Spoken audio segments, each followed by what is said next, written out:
하나님 말씀 함께 보겠습니다. 함께 보실 하나님 말씀은 호세아 7장 1절에서 16절까지입니다. 함께 보실 하나님 말씀 호세아 7장 1절에서 16절까지 우리 다 찾으신 줄 알고 한 목소리로 합독하도록 하겠습니다. 함께 읽겠습니다. 시작. 내가 이스라엘을 치료하려 할 때 에브라임의 죄와 사마리아의 악이 드러나도다. 안으로 들어가 도둑질하고 밖으로 떼지어 노략질하며 내가 모든 악을 기억하였음을 그들이 마음에 생각하지 아니하거니와 이제 그들의 행위가 그들을 애워싸고 내 얼굴 앞에 있도다. 그들이 그 악으로 왕을 그 거짓말로 지도자들을 기쁘게 하는도다. 그들은 다 가늠하는 자라 과자 만드는 자에 의해 달궈진 화덕과 같도다. 그가 반죽을 뭉침으로 발효되기까지만 불 일으키기를 그칠 뿐이니라. 우리 왕의 날에 지도자들은 술의 뜨거움으로 병이 나며 왕은 오만한 자들과 더불어 악수하는도다. 그들이 가까이 올 때 그들의 마음은 간교하여 화덕 같으니 그들의 분노는 밤새도록 자고 아침에 피우는 불꽃 같도다. 그들이 다 화덕같이 뜨거워져서 그 재판장들을 삼키며 그들의 왕들을 다 엎드려지게 하며 그들 중에는 내게 부르짖는 자가 하나도 없도다. 에브라임이 여러 민족 가운데 혼합되니 그는 곧 뒤집히지 않은 전병이로다. 이방인들이 그의 힘을 삼켰으나 알지 못하고 백발이 부성할지라도 알지 못하는도다.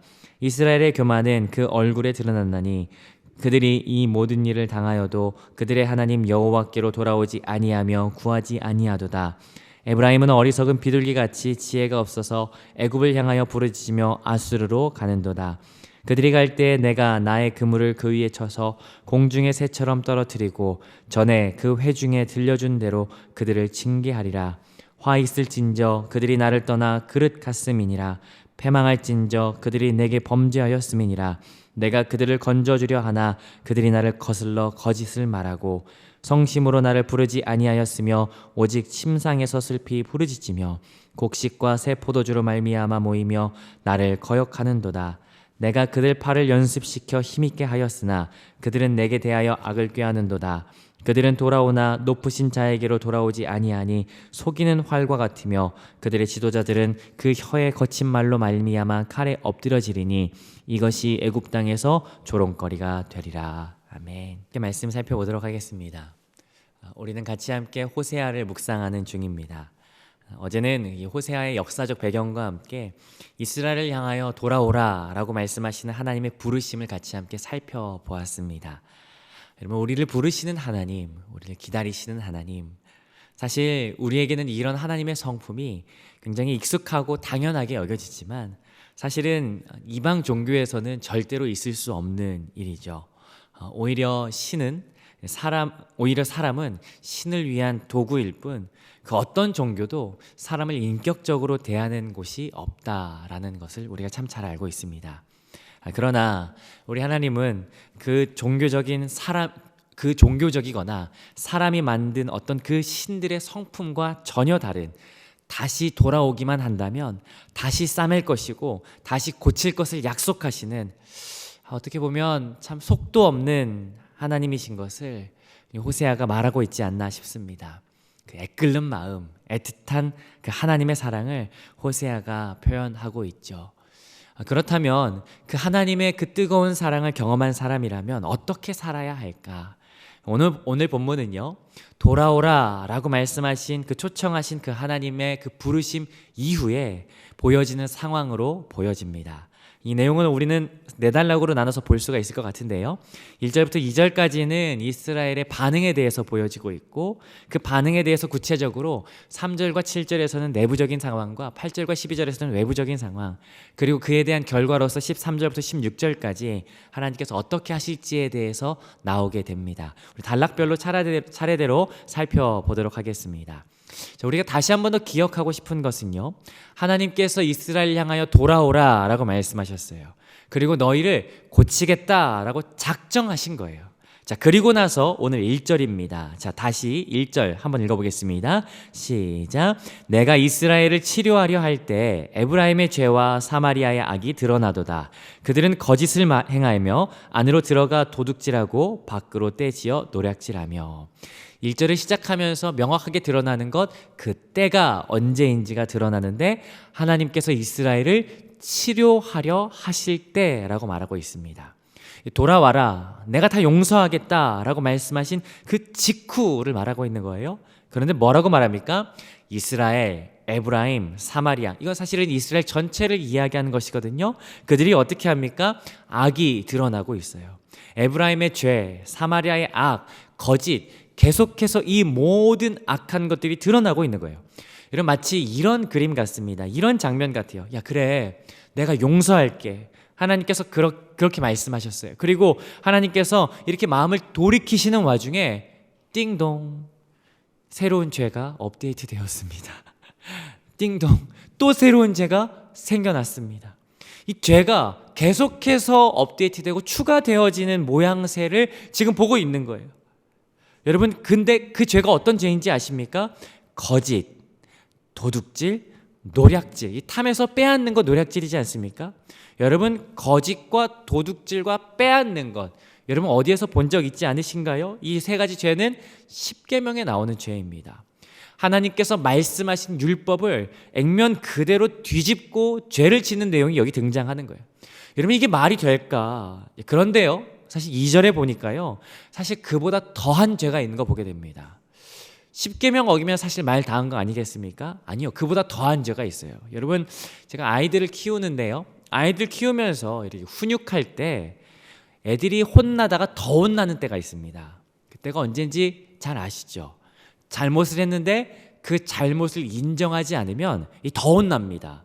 여러분, 이스라엘이 하나님 앞에서 죄를 범하였습니다. 그런데 2절 같이 보면요, 2절 같이 읽어봅니다. 시작. 내가 모든 악을 기억하였음을 그들이 마음에 생각하지 아니하거니와 이제 그들의 행위가 그들을 애워싸고 내 얼굴 앞에 있도다. 하나님께서 모든 악을 알고 계세요. 그런데 이스라엘은 그 마음 가운데 전혀 그런 생각이 없어요. 이게 뭐가 잘못됐는데? 여러분, 이게 오늘 이스라엘이 보여지고 있는 전체적인 그림입니다. 근데 이 모양새가 곳곳에 있는데, 자, 먼저는 3절부터 7절까지 두 번째 단락인데요, 이 정치인들 내부적인 상황 가운데 이것이 녹아져 있습니다. 자, 3절부터 4절까지 같이 한번 읽어보겠습니다. 시작. 그들이 그 악을 왕을 그 거짓말로 지도자들을 기쁘게 하도다. 그들은 다 가늠하는 자라 과자 만드는 자에 의해 달궈진 화덕과 같도다. 그가 반죽을 뭉침으로 발효되기까지만 불 일으키기를 그칠 뿐이니라. 특별히 3절부터 7절을 쭉 보시면요, 그들이라고 하는 사람들이 지칭됩니다. 3절, 4절, 6절, 7절 그들이라고 나오는데요, 이 그들은 정치인 또 지도자들이라고 볼 수가 있겠죠. 여러분, 어제도 나눴지만 지금 호세아가 사역하고 있는 이 때는요, 여로보암 2세 때로서 나라가 태평성대를 이루는 때였습니다. 얼마나 국방과 그 경제가 탄탄하게 회복되었는지 굉장히 이들에게는 풍요로운 시대를 살고 있는 것이에요. 그런데 이때의 정치적인 상황 3절입니다. 그들이 악으로 왕을, 거짓말로 지도자들을 기쁘게 한다라고 합니다. 여러분, 얼마나 많은 사람들이 지도자들에게 붙어서 달콤한 말들로 아첨을 하는지, 기쁘게 하는지, 그러다가요, 기회를 엿보아서 야, 내가 할만하겠다 싶으면 바로 암살해버리고 왕권을 찬탈해버리는 행위가 이때 난무했다라는 것이에요. 여러분, 실제로 여로보암 왕이 죽고 나서요, 그의 아들 스가랴가 왕이 됩니다. 그런데 스가랴가 왕이 된 지 6개월 만에 살룸에게 암살을 당해요. 그리고 살룸이 왕이 됩니다. 살룸이 왕이 된 지 한 달 만에 므나헴에게 암살당합니다. 므나헴은 10년을 통치합니다. 그리고 자기 아들 부가히야에게 왕위를 넘겨주거든요. 그러나 부가히야가 왕이 된 지 2년 만에 베가에게 또다시 암살당해요. 베가가 왕이 되어 베가도 호세아에게 암살당합니다. 31년간 6명의 왕이 바뀌는데 4번의 암살이 있고 6명 중에 4명이 암살을 당한다라고 하는 것이죠. 특별히 오늘 본문 4절, 6절, 7절에 보면 이 암살하고 그 기회를 엿보는 사람들의 모습을 이렇게 표현합니다. 화덕이라고 표현해요. 평상시에는 식어서 그냥 잠잠한 것 같은데 때만 이루어지면 뜨거워져서 모든 것을 불태워버리는 그 화덕. 여러분 이 모습을 제일 잘 표현한 것이 6절 같거든요. 6절 같이 한번 읽어보시죠. 함께 보겠습니다. 시작. 그들이 가까이 올 때 그들의 마음은 간교하여 화덕 같으니 그들의 분노는 밤새도록 자고 아침에 피우는 불꽃 같도다. 여기 6절 앞부분에 보니까 그들이 가까이 올 때 그들의 마음은 간교하여 화덕 같다라고 하지 않습니까?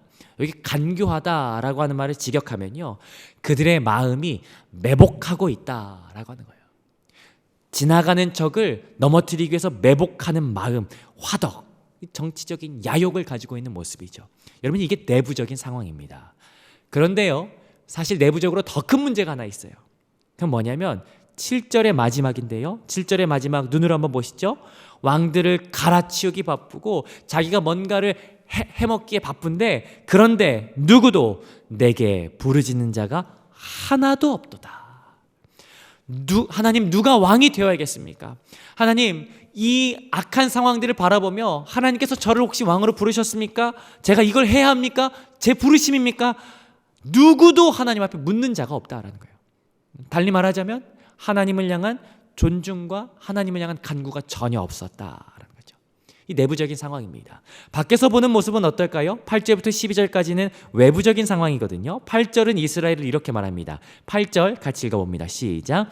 에브라임이 여러 민족 가운데 혼합되니 그는 곧 뒤집지 않은 전병이로다. 여러분 에브라임은 여러 민족 중에 어떤 민족이었을까요?